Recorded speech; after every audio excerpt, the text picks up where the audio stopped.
Salut à tous, c'est Pank de HNO pour continuer ces petites séries vidéo concernant la PNL, la programmation neurolinguistique. Je vais vous parler dans précédentes vidéos un petit peu de ma vision de la PNL, de ce que ça pouvait être. Je vous conseille donc vraiment acheter des bouquins, aller sur internet, il y a plein de sites qui sont super bien faits à ce niveau-là. Ce dont on va parler aujourd'hui, c'est de quelques présupposés de la PNL, c'est-à-dire qu'ils ont mis en place quelques croyances que l'on peut prendre pour soi et qui ont une réelle intensité quand on les utilise et vous allez vous rendre compte que très souvent ça peut même changer votre façon de percevoir les choses dans la vie, ne serait-ce que les présupposés. L'un des premiers, moi que j'utilise souvent, c'est la carte n'est pas le territoire. La carte n'est pas le territoire, c'est simplement se dire que nous, ce qu'on est en train de voir, observer, percevoir, entendre, comprendre, c'est absolument pas une vérité. Alors très souvent, quand on étudie la PNL, quand on étudie des systèmes de sciences humaines ou en tout cas de développement personnel, on se dit bon bah j'ai compris, je répète ce qui a été dit ou en tout cas comme je l'ai pris à l'intérieur de moi, c'est juste et je sais ce qui est bon et ce qui ne l'est pas. D'ailleurs, nos expériences de vie très souvent nous font conclure des choses qui nous persuadent qu'on a raison. Seulement, c'est pas parce que on vit la même chose que d'autres personnes, que les autres personnes vont avoir le même retour et la même conclusion que nous. Croire que ce que l'on a dans l'esprit est juste, c'est comme si on était en train de se perdre dans une croyance de toute puissance par rapport à notre perception. Or, notre perception, automatiquement, elle a des lunettes, elle est filtrée. On peut voir plus coloré, on peut voir plus sombre, on peut voir plus grand, on peut voir plus petit, on peut voir plus proche ou plus loin. Et en fonction, cette même chose, on va peut-être pas regarder exactement aux mêmes endroits. Il n'y aura peut-être pas les mêmes émotions. Observez simplement quand vous regardez un tableau, le nombre d'émotions que certains peuvent avoir et vous, parfois, vous pouvez rester stoïque. Inversement, vous pouvez regarder un paysage, vous fixez au loin sur quelque chose, votre partenaire qui est à côté regarde le paysage et il voit complètement autre chose parce que ce n'est pas fixé sur les mêmes points que vous. À partir du moment où vous acceptez que la carte n'est pas le territoire, c'est-à-dire que grosso modo ce que vous avez dans la tête n'est pas la réalité de ce qui se passe et que personne, mais absolument personne, n'a la raison dans la réalité de la vie, vous allez arriver au principe que chaque personne a des filtres. Chaque personne a sa manière de voir le monde, chaque personne a un GPS différent ou une carte différente et à partir du moment où on n'a pas les mêmes critères de base, pour une meilleure communication, il faut les définir, les comprendre, donc apprendre à écouter, apprendre à être en lien avec, apprendre à découvrir le monde. En somme, vous devenez des aventuriers du territoire d'autrui. Le territoire d'autrui, c'est la pensée, c'est l'être qu'il est et la manière dont il perçoit les choses. Ça va être une chose à la fois extraordinaire si vous prenez ça en compte parce que vous allez vous dire bon aujourd'hui j'estime que je ne connais rien, je ne connais même pas la personne avec qui je vis ou que je croise toujours au boulot ou que je rencontre régulièrement et je vais la découvrir. Vous allez vous rendre compte, et ça avec les questions au fur et à mesure, que vous allez entrer dans un monde génial parce que vous allez mettre de côté vos croyances absolues et vous allez découvrir les croyances des autres. C'est un moment qui est vraiment, vraiment agréable. Donc, comme je vous avais dit et que je vous proposais des petits exercices, vous allez aujourd'hui sur 3 ou 4 personnes prendre le temps de poser plein de questions sur leurs croyances. Plein de questions sur la manière dont ils voient la vie.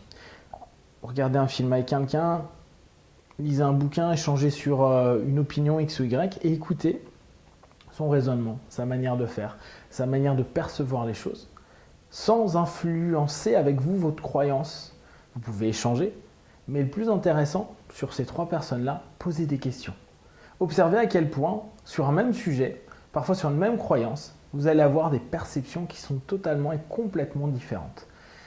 Ça va vous prendre un petit peu de temps, donc vous pouvez l'étaler sur le temps, mais vraiment, amusez-vous à poser des questions pour découvrir les autres. Et soyez ouverts au message qui va être dit.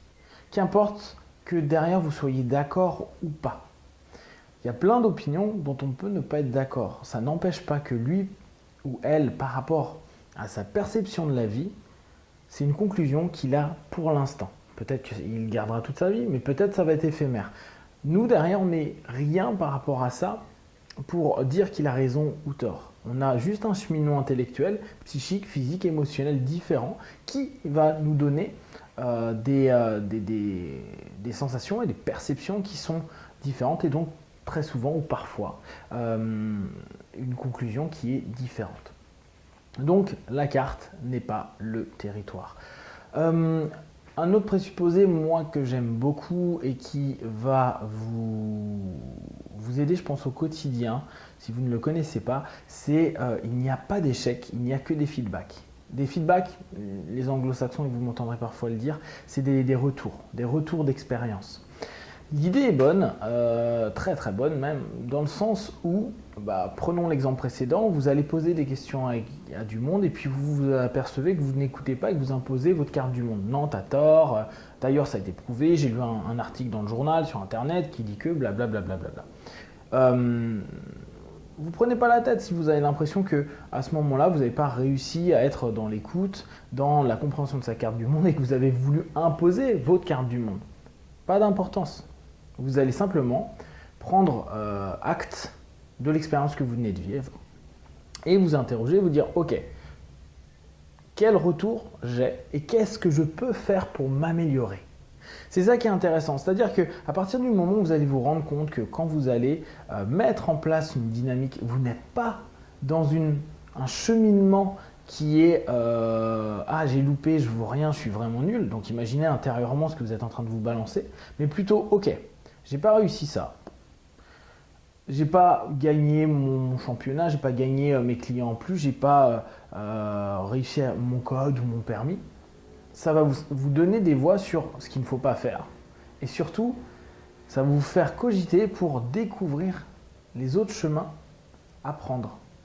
On apprend simplement une manière en plus de ne pas prendre ce chemin-là. C'est juste ça. Donc, ce feedback, cet effet retour, il va vous permettre de vous poser des vraies questions. Ok, qu'est-ce que j'ai fait? C'est le stress que j'ai pas géré. Qu'est-ce que je peux mettre en place par rapport au stress? En fait, je connaissais pas suffisamment mon code, par exemple. Ok, combien de temps j'ai bossé? Est-ce que je suis allé souvent en code? Est-ce que je peux prendre plus de temps? Comment je vais faire pour davantage assimiler? Etc., etc. Vous allez voir tous les points qui ont été troubles et vous allez faire en sorte de trouver des solutions. Donc, vous n'allez pas vous apitoyer sur le fait de ah là là, la vie est dure, je suis nul, je vaux rien. Non, et faire tour. Bon, ok, j'ai pas obtenu ce que je voulais là. Donc, il faut que je mette en place une démarche corrective qui va me permettre d'améliorer complètement ce schéma-là. Donc, faites vraiment, passez vraiment un moment pour ça, pour vous apaiser et vous dire ok, c'est qu'un retour, ça me donne de l'expérience et plus j'ai d'expérience, mieux c'est. Un autre présupposé qu'on voit assez souvent, c'est il est impossible de ne pas communiquer. Donc je vous en parlais dans la vidéo précédente, je vais rapidement passer.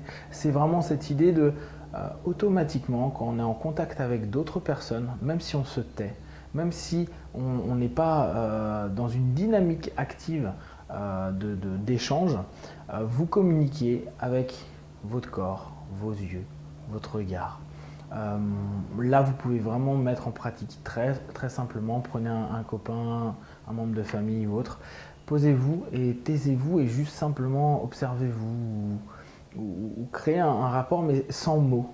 Très rapidement, vous allez vous comprendre. Alors peut-être vous allez rire au départ. C'est un rapport. Donc vous communiquez quoi? Une joie ou un stress, peut-être une déconcentration, je ne sais pas.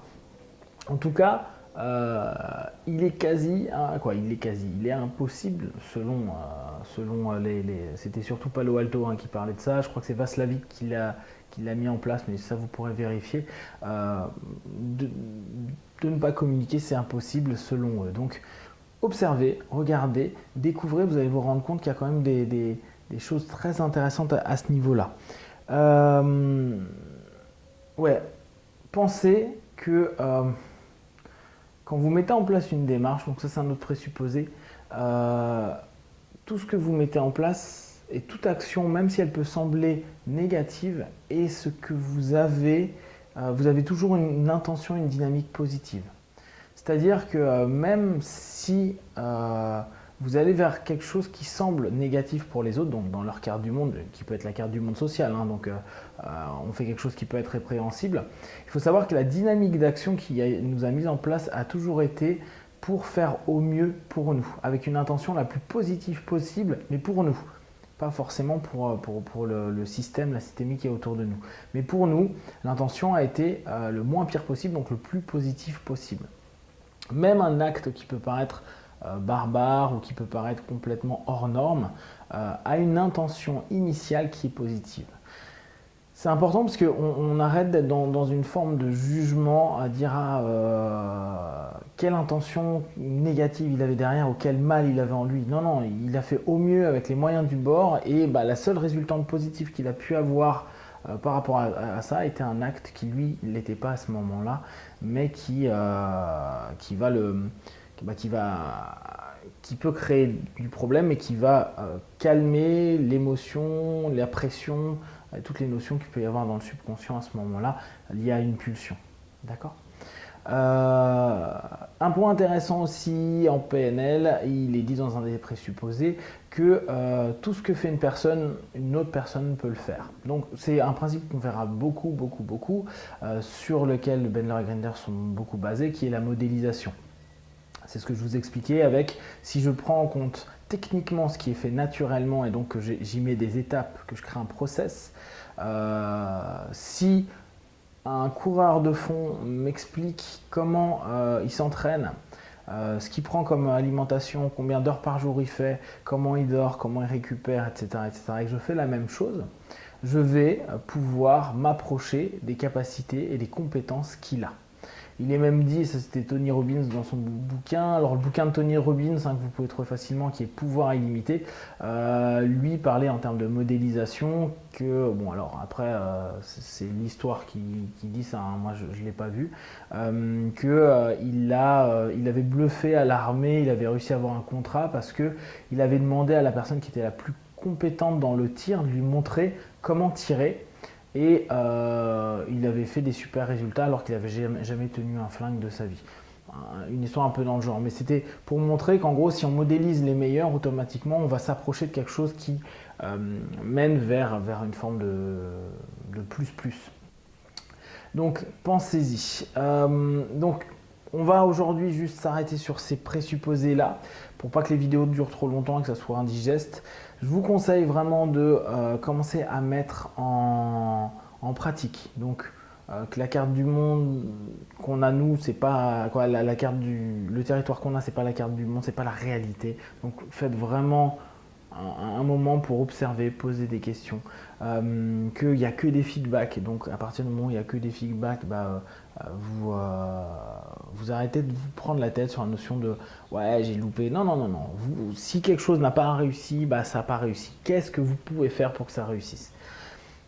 Pensez toujours que chaque personne, même vous, même quand vous avez fait quelque chose que vous trouvez dissonant ou pas bon, pas bien, répréhensible d'une certaine manière, vous avez fait ce qu'il y avait de mieux avec l'intention la plus positive possible à ce moment-là pour vous. D'accord? C'est pour vous, hein, c'est vraiment dans une notion assez pulsionnelle à ce moment-là. Que l'on peut apprendre tout ce qui a déjà été mis en place par quelqu'un d'autre, et donc il suffit juste d'apprendre à modéliser, de prendre du temps, etc. On verra certainement d'autres présupposés au fur et à mesure, des vidéos, là c'est juste quelques présupposés. Pensez bien, allez sur le web, achetez des bouquins, allez vous former si vous le souhaitez, pour lire plus d'infos. Si vous avez des questions sur certains présupposés que vous lisez dans des bouquins, envoyez-moi un petit mail, je vous ferai une petite vidéo dessus ou je le mettrai dans une vidéo en plus. Voilà, passez une belle journée, à très bientôt, ciao ciao.